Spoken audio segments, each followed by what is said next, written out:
Va ora in onda l'altra metà della radio, parità di rassegna. Conduce Laura Ravetto.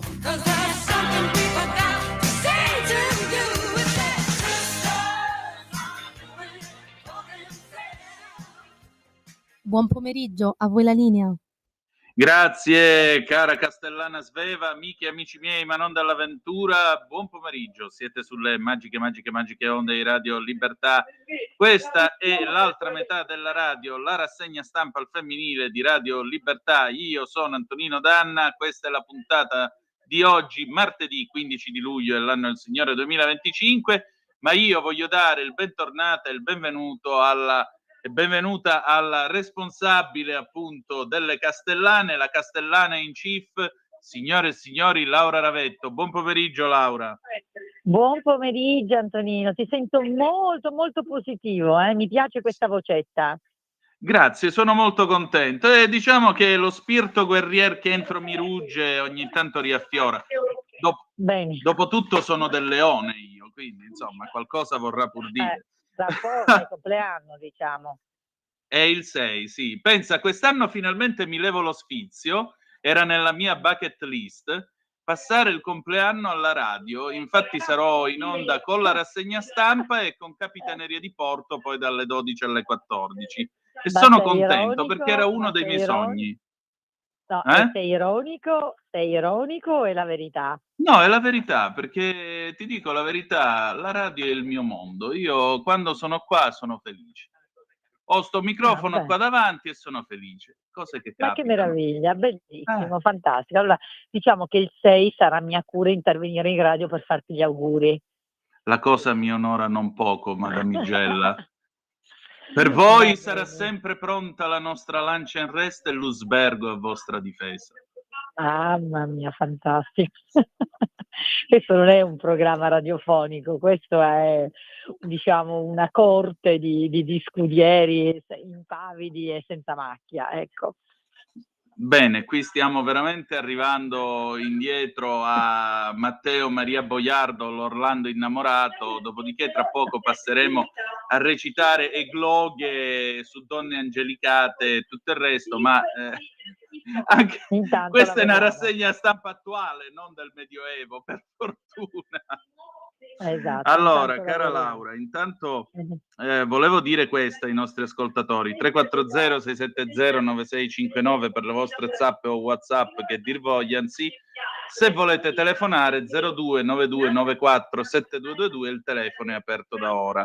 Allora, io ieri ti ho vista al TG1 e parlavi di dazi, cara Laura. Cosa possiamo fare? Sono davvero dazi nostri?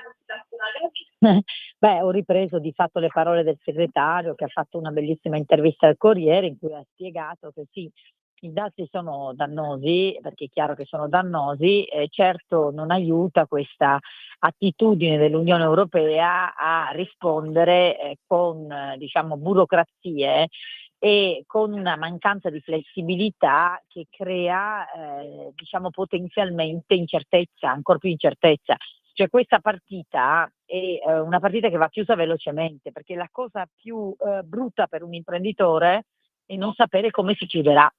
Cioè paradossalmente l'incertezza grava sugli imprenditori quasi più di qualunque dazio possa arrivare, che comunque rimane molto dannoso.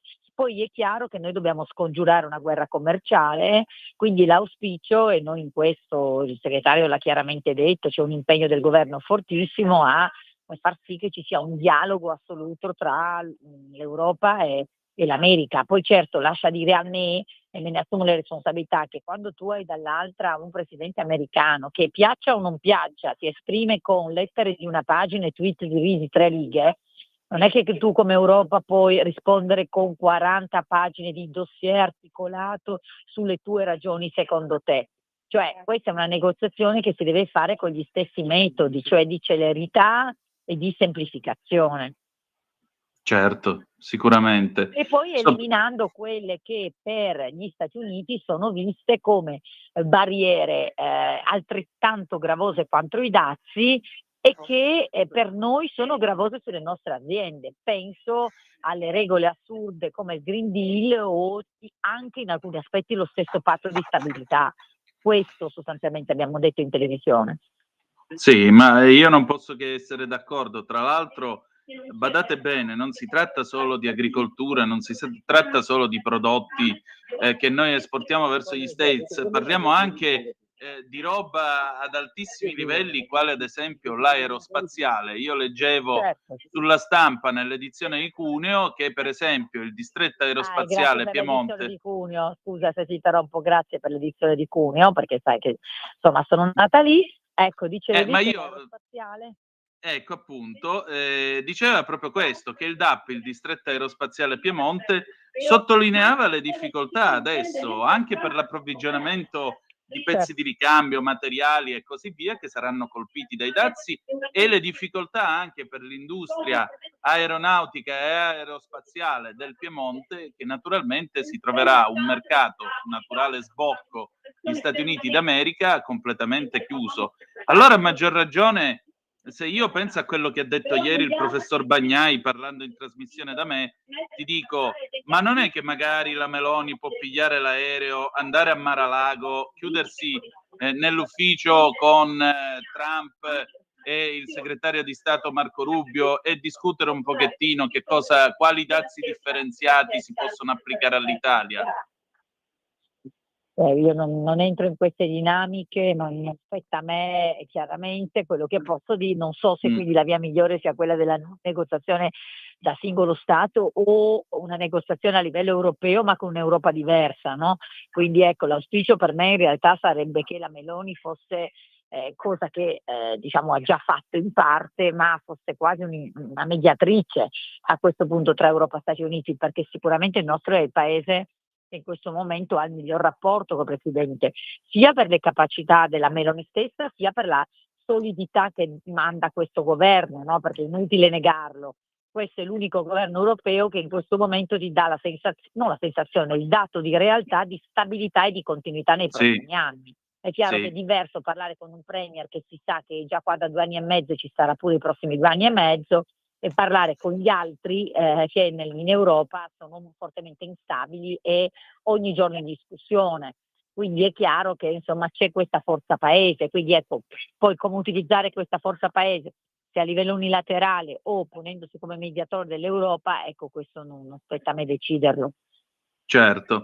Senti Laura, adesso noi passiamo alla nostra rassegna stampa al femminile. Il primo tema che ti pongo arriva da Il Post e da Dire Donne in Rete contro la violenza. Cioè si è aperto un dibattito nella società civile su questo tema. Ha senso inserire il reato di femminicidio nel codice penale?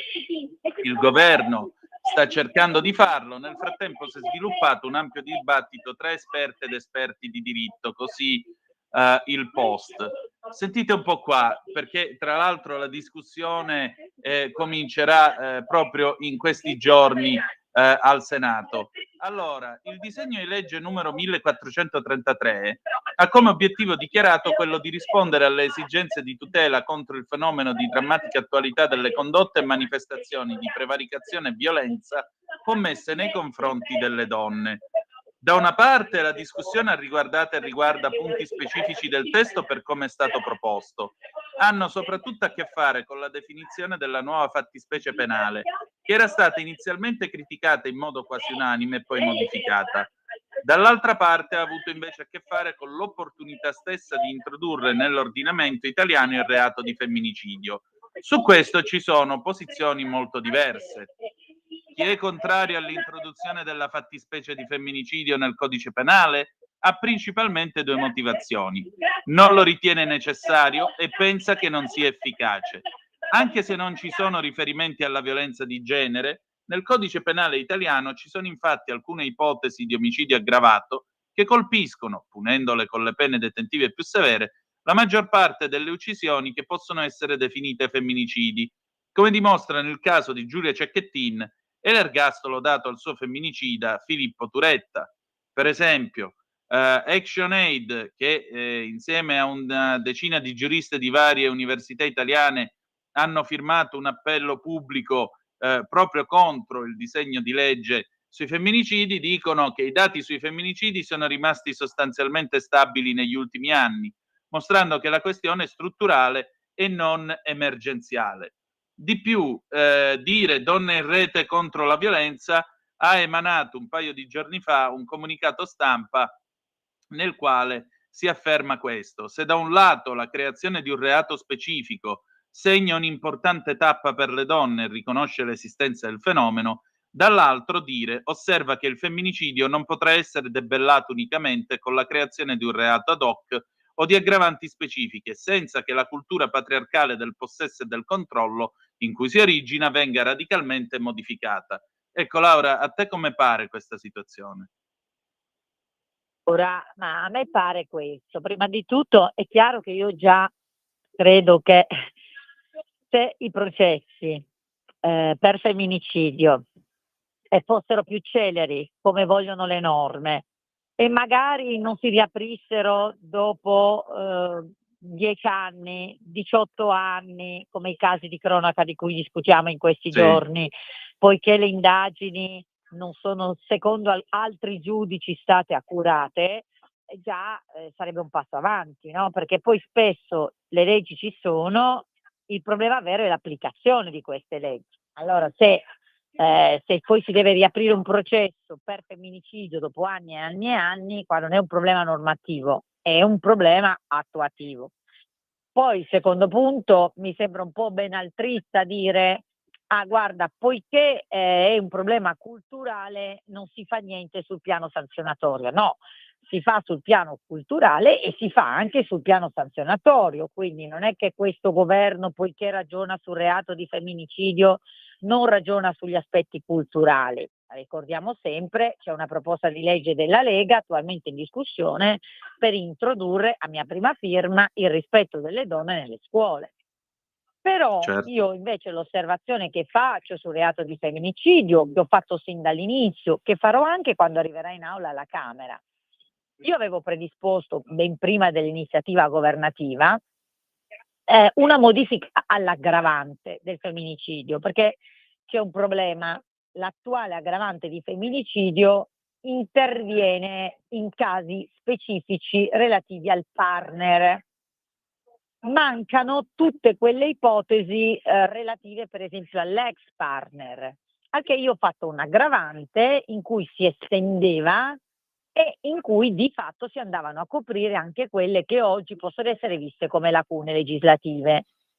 Ora, secondo me l'aggravante come l'avevo predisposta io era efficace e avrebbe superato qualunque principio di incostituzionalità. Il reato di femminicidio temo che non supererebbe il principio di costituzionalità di uguaglianza, perché poiché uccidere un uomo o uccidere una donna ha la stessa non valenza nel senso di valenza, nel senso di valenza, nel senso che la vita umana ha lo stesso valore.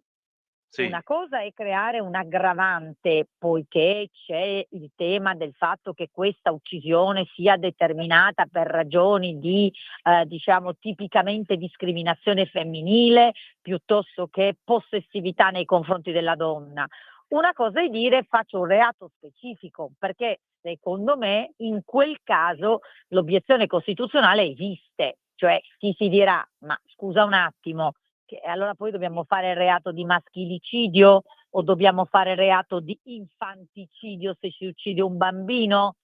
Di solito queste sono soluzioni che si danno con le aggravanti, cioè l'omicidio è reato indipendentemente da chi tu uccida, perché la vita umana è uguale, che sia tu sia uomo, che tu sia donna, che tu sia minore. Poi è chiaro che introduco delle aggravanti nel caso del minore, nel caso della donna vittima, ripeto, di discriminazione o di possesso, ma sono aggravanti.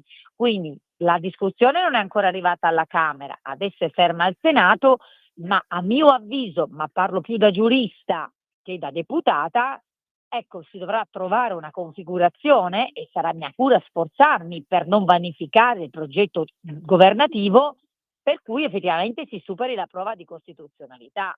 Io non vorrei dire quanto siamo bravi noi, però un po' sì. Cioè, se si fosse presa la proposta di legge della Lega da me predisposta, secondo me era già tutto fatto lì. Adesso vediamo come è stata predisposta in Consiglio dei Ministri e secondo me bisognerà in qualche modo calibrarla in modo che superi il principio di costituzionalità. Certamente. Senti, però questa riflessione che viene fatta dalle femministe di dire, cioè prima Ma del questa, come ho reato detto, è benaltrismo. Questo è benaltrismo, eh, perché ripeto, non è che agire sul piano culturale escluda l'azione sul piano sanzionatorio. È chiaro che poiché le iniziative vengono da destra, alcune associazioni probabilmente, non dico necessariamente questa, però diciamo molte hanno un tracciato diciamo più di sinistra e questo anche spiace perché mi sembra che questo governo e la destra, il centrodestra abbiano dimostrato di avere molto a cuore il tema femminicidi, il tema difesa delle donne e quindi probabilmente c'è anche un po' di attacco diciamo di natura politica. Mi assumo la responsabilità di quello che dico, posso essere smentita, però probabilmente questo c'è. certo. Sicuramente, anche perché vorrei aggiungere una cosa, l'idea è sempre quella,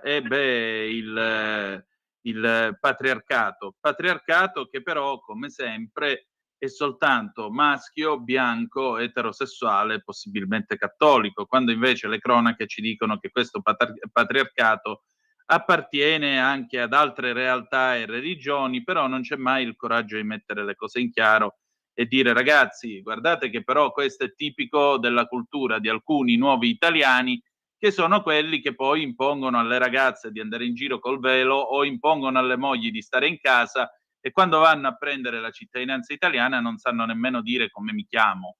Questo è. Sì, indubbiamente poi c'è anche questo tema, per cui effettivamente spesso sentiamo da associazioni, diciamo, molto impegnate sul femminile, femministe, spendersi in parole giustamente, perché giustamente di critica, perché se noi abbiamo una donna italiana ogni 3 giorni uccisa, e molto spesso nell'ambito familiare di famiglie italiane, è giusto che questa cosa vada denunciata ed è giusto lo sforzo, però poi ecco non si dice mezza parola quando si cerca, e questo esclusivamente da parte del centrodestra, di evitare che sul nostro territorio si radichino delle subculture dove già in partenza la donna è discriminata e dove già in partenza altro che patriarcato, siamo proprio alla sottomissione femminile, che poi significa essere già a metà strada della violenza di genere. Sì, decisamente. Laura, noi ci stiamo avvicinando allo stop delle 14:30, però io voglio ricordare ai nostri ascoltatori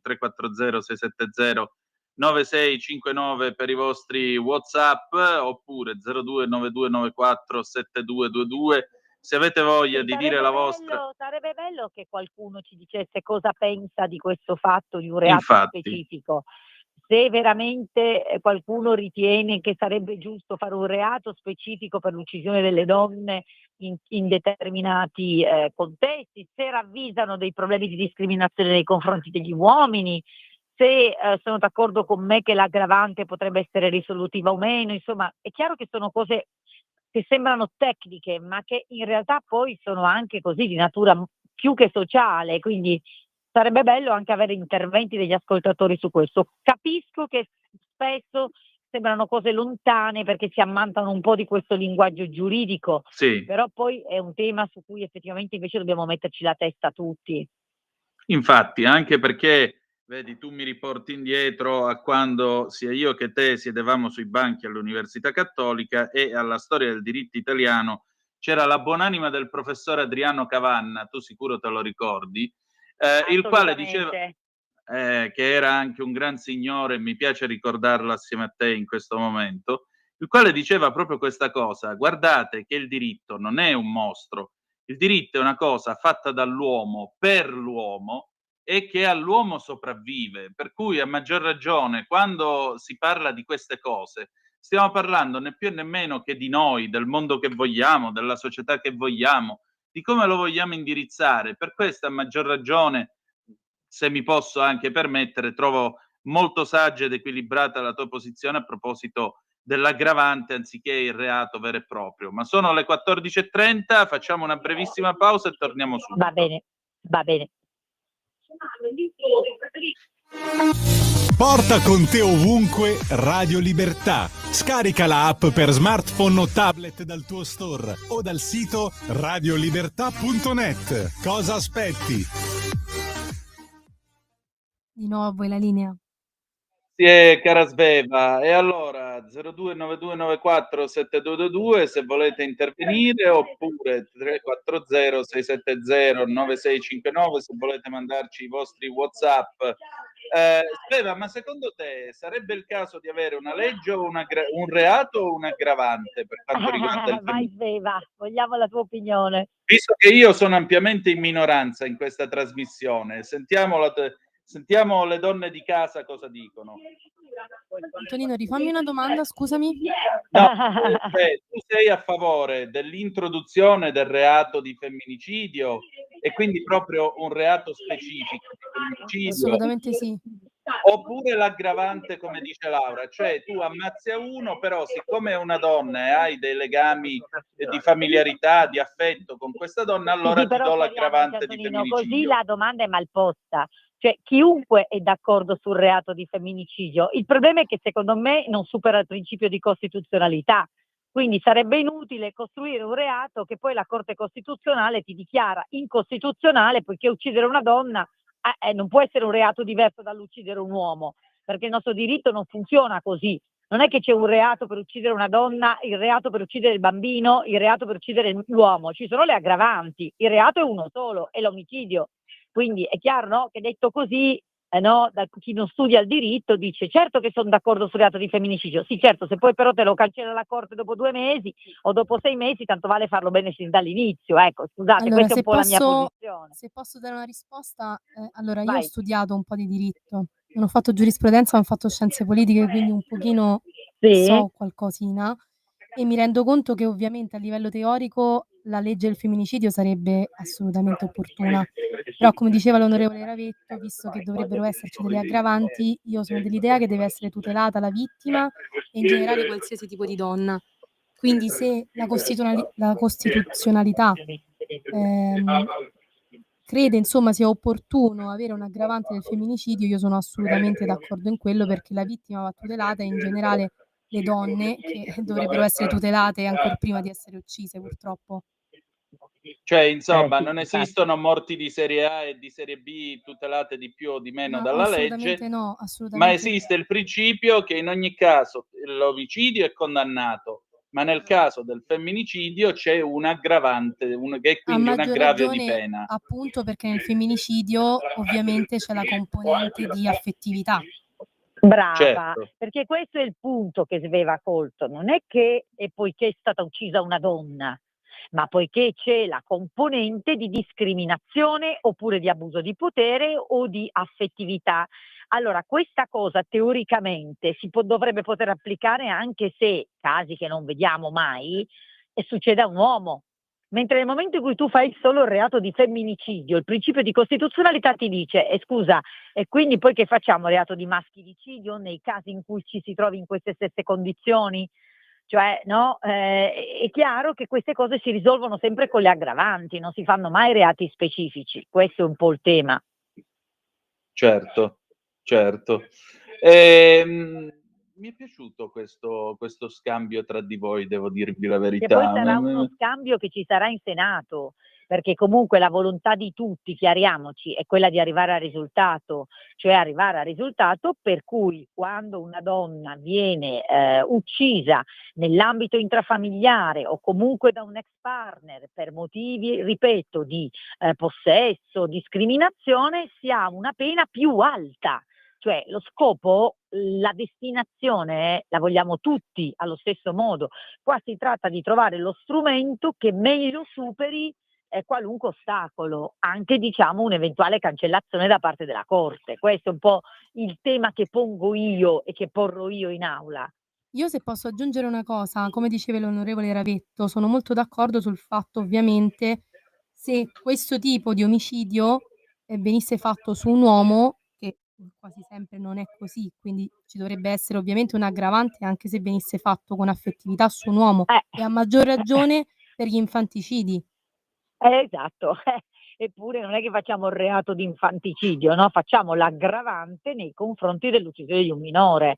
Questo è un po', no? È la differenza tra la frase ad effetto e la dura realtà del diritto. Però ecco, sono certa che il Parlamento sarà molto bravo nel fare in modo che la proposta governativa risulti inattaccabile anche dai punti di vista di costituzionalità. Saremo bravi abbastanza. Laura, nel frattempo è arrivata una telefonata, la prendiamo se Vai, vuoi. fantastico. Pronto, chi è là? Sì, pronto, sono Fabrizio di Sabbio Chiese. Ciao carissimo. Allora, ho Ciao, avuto modo di Fabrizio. ascoltare la vostra trasmissione, ma non dall'inizio. Comunque io volevo farvi presente questa mia perplessità. Allora, ultimamente ho visto che per i casi di femminicidio e degli omicidi in generale l'ergastolo viene comminato abbastanza spesso. Però c'è una cosa che mi lascia perplesso. Allora io non ho capito bene perché utilizziamo ancora la parola ergastolo per una pena che mi sembra di aver capito non porta mai veramente all'ergastolo. L'ergastolo vuol dire prigione a vita, però c'è questa ipocrisia di comminarlo, poi sappiamo che dopo 23, 25 anni, 20, tutto quello che c'è, ci sono i permessi, ci sono i vari, come si dice, diminuzioni di pena, robe del genere. Secondo me andare avanti in questo modo è sbagliatissimo, perché prima di tutto si potrebbe toglierlo e cominciare a dire che quando uno commette un omicidio si becca 50 anni di galera o 40, come fanno negli Stati Uniti, dove la sacralità della vita umana mi sembra che sia più considerata, perché qui ammazzano le persone e poi questi assassini vanno a processo, ci sono 1000 cavilli, ma ci sono 1000 attenuanti, ma però non c'era la brutalità, ma non c'era questo. L'abbiamo visto anche con quel tipo che ha ammazzato la sua fidanzata che era incinta di 7 mesi, che alla fine i giudici hanno capillato dicendo che non c'era premeditazione. Cioè tutte queste baggianate per me vanno tolte. Se tu ammazzi una donna per di più incinta, tu nel carcere ci devi morire, non devono esistere tutta questa falsità della redenzione perché tu hai tolto la vita a qualcuno. E in Italia per me quello che manca è proprio il rispetto della vita altrui quando si vanno a giudicare gli assassini.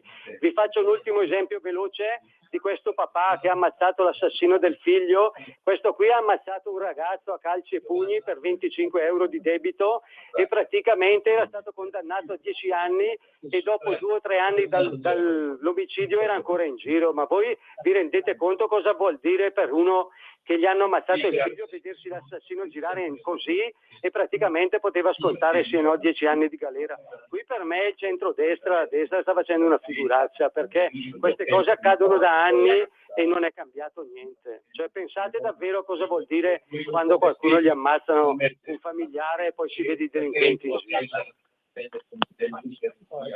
Laura, la voce io non dell'Italia posso che questa. condividere ogni parola di questo intervento, salvo dire che il centrodestra non fa figuracce, nel senso che chi si è speso di più per eliminare le attenuanti in certe circostanze, perché poi l'eliminazione dell'attenuante tout court non si può fare, no? Perché anche lì ti direbbero, allora quando c'è veramente il caso dell'attenuante, che fai, non la applichi? No, però per alcuni reati particolarmente efferati, per esempio io lo valuterei per il femminicidio, le attenuanti non dovrebbero poter essere considerate.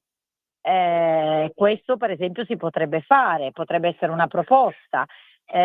Sicuramente però qua lui coglie un tema che non deriva tanto dalla legge, ma deriva dall'attuazione della legge. Perché se noi abbiamo delle leggi chiare che ti dicono che nel caso di premeditazione tu stai in carcere a vita e poi di fronte a degli indizi chiari sulla premeditazione di uno che magari cercava pure in internet come uccidere una persona, questa premeditazione non viene riconosciuta o in alcuni casi non viene riconosciuta la crudeltà perché si dice ma non ha infierito totalmente sul colpo, era inesperto, perché abbiamo letto pure questo. Sì, nel caso di Abbiamo Turetta. letto che non era crudele dare un centinaio di coltellate a una povera ragazza perché era inesperienza, capito? Allora lì tu puoi fare tutte le leggi che vuoi, io non è che mi voglia deresponsabilizzare, colgo l'osservazione dell'ascoltatore e l'impegno del centrodestra deve continuare lì e sono d'accordo con lui, Però ho capito diventa molto difficile quando poi si fanno leggi su leggi e un giudice ritiene di dire che è un inesperto, uno che non l'ammazza al primo colpo ma dopo 30-40 coltellate di forza diversa, e non vede che invece lì c'è una crudeltà, perché colpire in certi punti piuttosto che in altri è indice chiaro di efferatezza e crudeltà. Diventa molto complicato, quindi come dico spesso, il nostro paese addirittura l'ordinamento sui femminicidi è considerato in ambito europeo probabilmente il più articolato e il migliore. Il problema rimane sempre l'attuazione di queste cose, questo è il tema. È vero, siamo sempre a quello, fin da quando Giulio Andreotti stesso diceva in Italia abbiamo la Costituzione più bella del mondo, ma la verità è che non dobbiamo riformarla, semmai attuarla. E aveva ragione il divo. Comunque, se mi posso permettere, aggiungo anche un piccolo particolare alle 14:41 qui sulle nostre magiche onde di Radio Libertà. Il dizionario Treccani, alla voce ergastolo, spiega che cos'è e dice che viene dal latino ergastulum, adattamento il greco ergasterion, derivato di ergazzo, ma è lavorare, ovvero casa di lavoro. L'ergastolo presso gli antichi romani era un edificio in genere sotterraneo per l'abitazione degli schiavi o dei condannati adibiti ai lavori agricoli. Nell'uso odierno, pena detentiva destinata a durare tutta la vita del condannato e comportante l'obbligo del lavoro con isolamento notturno, oppure stabilimento di pena a ciò destinato. Allora, è chiaro che questa parola si associa a lavori forzati, si associa a una durezza di trattamento. Per cui mi viene anche abbastanza logico dire, sì, d'accordo, la pena deve tendere alla rieducazione del condannato, però è altrettanto vero che alcuni reati, se c'è l'ergastolo, vuol dire che questa rieducazione non è possibile. E allora deve diventare pagare per quello che si è fatto, molto semplicemente. Perdonate il volo pindarico. Sì, no, ma io ripeto, al netto di questa osservazione che condivido in parte, perché comunque penso che magari una spinta rieducativa la potresti avere, ma non è che poiché hai la spinta rieducativa tu decidi di liberare una persona. Cioè questo è un po' il tema. Le leggi sono chiare, come ha detto l'ascoltatore, per lo più è l'ergastolo che interviene giustamente in caso di omicidio.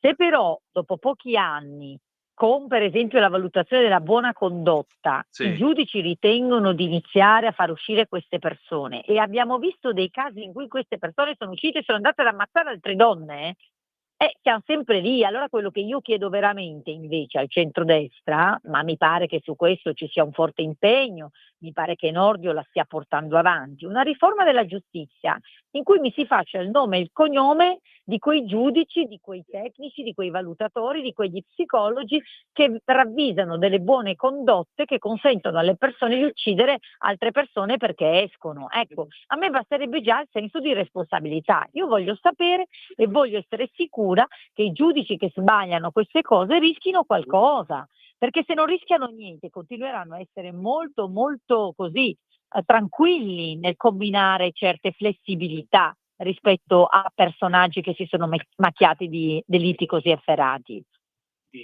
Sicuramente. Laura, allora, purtroppo noi non ci facciamo mancare le brutte notizie e da fanpage, perché questa è una notizia di stamattina e naturalmente ci sono stati poi gli aggiornamenti nel corso della giornata. Sentite un po' qua, 7 coltellate alla moglie che dorme coi figli, poi prova a suicidarsi. Lei grave, lui è stato arrestato. Tentato femminicidio a Cava dei Tirreni, provincia di Salerno. Protagonista un quarantenne che ha cercato di ammazzare la moglie che dormiva. Questo quarantenne prima ha ferito gravemente la moglie di 35 anni e poi ha tentato di farla finita. Secondo la prima ricostruzione effettuata dagli agenti del locale commissariato di polizia, l'uomo ha colpito con 7 coltellate la donna che dormiva, ferendola in vari punti del corpo. Poi avrebbe tentato il suicidio. La 35enne è in prognosi riservata, ma non in imminente pericolo di vita. L'uomo è ricoverato ed è in stato d'arresto. Nelle ore immediatamente successive ai fatti sono emersi altri particolari annotati dalle forze dell'ordine che stanno approfondendo la dinamica. La donna che il congiunto ha tentato di ammazzare nel sonno a coltellate ha riportato ferite alla gola, all'addome e alla schiena. Lui successivamente ha tentato il suicidio tagliandosi la gola.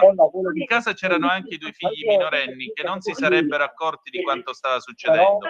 Entrambi sono ricoverati in 2 differenti ospedali. Le indagini della Polizia di Stato sono coordinate dalla Procura della Repubblica di Nocera Inferiore. Io sono veramente esterrefatto, cioè noi parliamo di migliorare la situazione, parliamo di migliorare i rapporti tra gli uomini e le donne, poi ti arriva uno che mentre la sua donna sta dormendo, mentre sua moglie sta dormendo, piglia, si presenta e comincia a tirare coltellate alla cieca. Quindi giustamente noi Prego. abbiamo il problema dell'immigrazione e poi abbiamo il problema che ogni settimana leggiamo di uomini italiani che fanno questo. Allora io non è che voglio lanciare l'accusa a tutto il maschio italico e vedo benissimo che c'è un problema serio di subalternità della donna nell'ambito dell'immigrazione, però cazzo, scusami, viene così un esame di coscienza, bisogna iniziarselo a fare.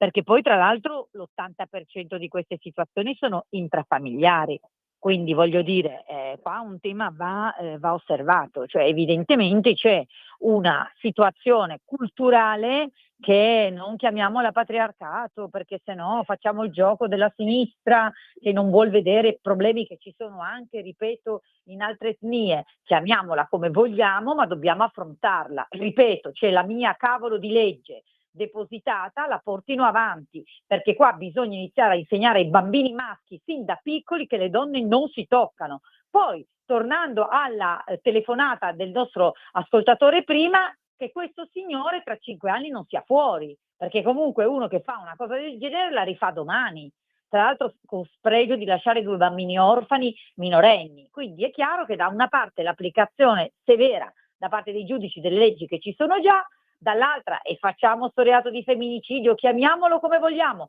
ma soprattutto una spinta culturale, perché non è accettabile che qua ci siano uomini che decidono per loro frustrazione di probabilmente incapacità a gestire il rapporto o che ne so, che prima di uccidersi ammazzano la donna e talvolta ammazzano solo la donna. Cioè questa cosa è incredibile, cioè noi non viviamo in ambienti dove conosciamo uomini di questo tipo, quindi ci sembra una cosa distante. Però i numeri ci dicono che non è distante, quindi ed è trasversale, perché comunque succede a tutte le latitudini e a tutti i livelli culturali. Quindi bisogna iniziare a educare i bambini, anche le bambine, a individuare i segnali, a non prestare il fianco ad atteggiamenti prevaricatori, ma soprattutto ai bambini. Bisogna iniziare dalle scuole, quindi io so che Valditara già qualcosa ha fatto, però io più che dire portate avanti la mia legge, approvatela, onestamente Antonino non so più cosa dire. Tu hai fatto tutto quello che potevi fare. Il peccato è di chi non va oltre, ma tu il tuo dovere l'hai fatto, per cui non devi rimproverarti niente. Poi se ci sono altre formule, troviamole. Un'altra formula, lo diciamo sempre, è sicuramente quella dell'indipendenza economica.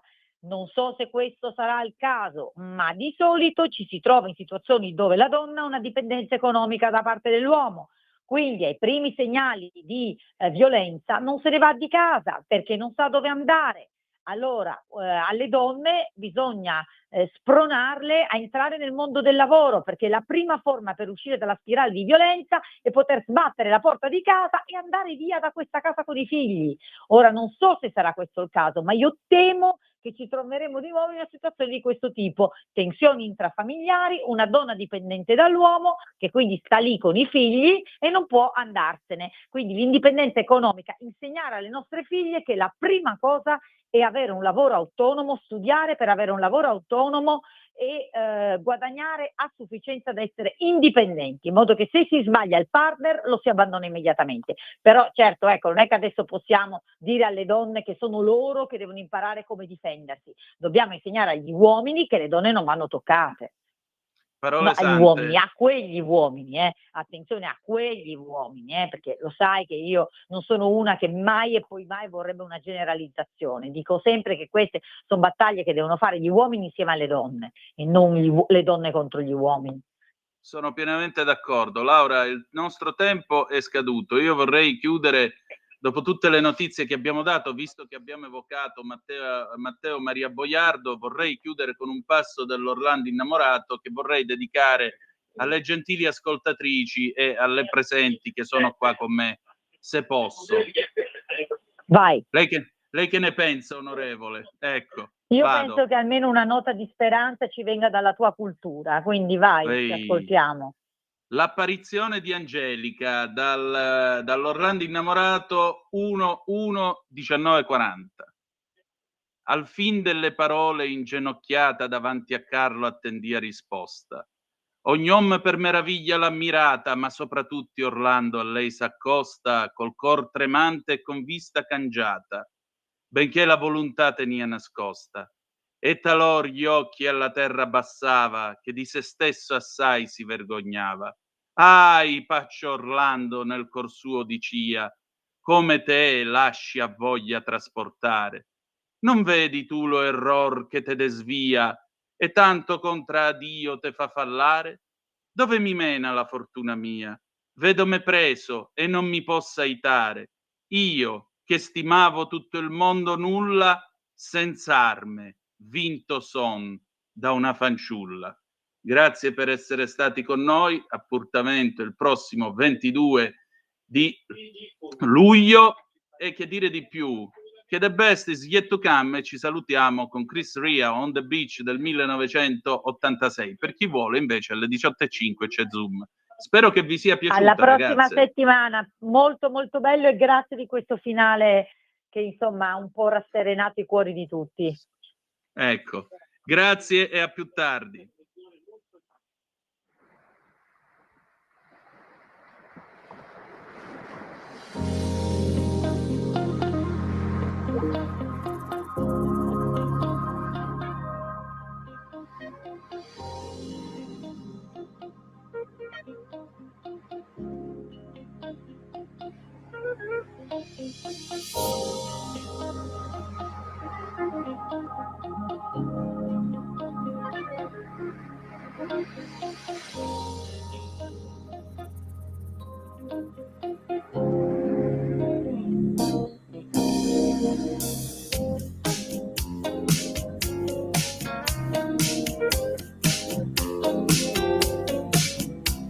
Between the eyes of love, I call your name.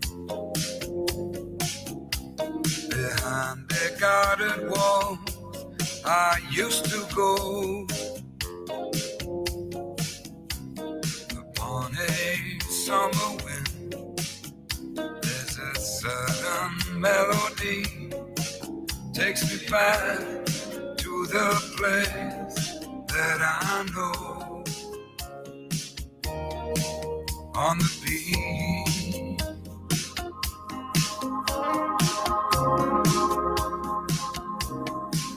on the beach, yeah. The secrets of the summer I will keep. The sands of time will blow away mystery. No one but you and I, underneath that moonlit sky. Take me back to the place that I know. On the beach, yeah, yeah. On the beach,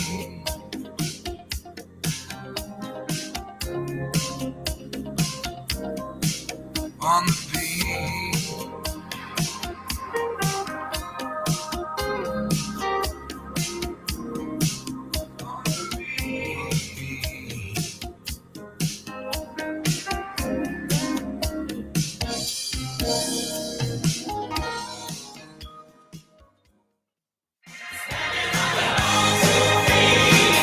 Avete ascoltato l'altra metà della radio.